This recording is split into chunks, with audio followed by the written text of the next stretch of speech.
hay thật lúc tục hay tệ hay tệ hi hậu sen này mấy hay tệ hi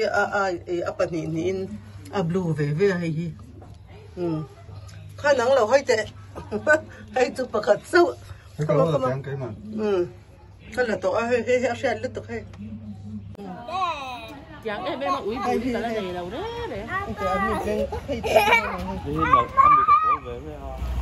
cái lipstick cái tiệp cay quá rồi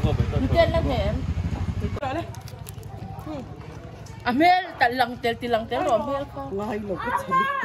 lipstick có cái người lâu đấy mà mình chỉ là chở hết ngay đầu ô mà tục lần lâu là về thế là happy hơn cái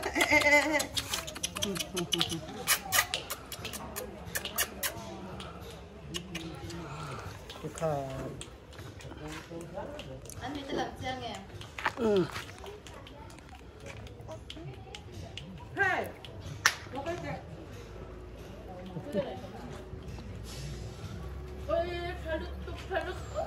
giờ về u là ôi ngoa rồi xíu mình thấy tôi vẫn ngầm lâu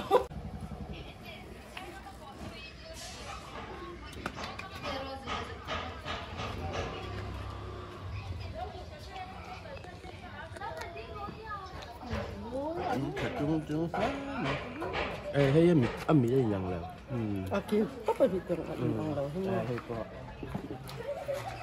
có tưởng không là số Thật là đâu. anh thật đấy mẹ à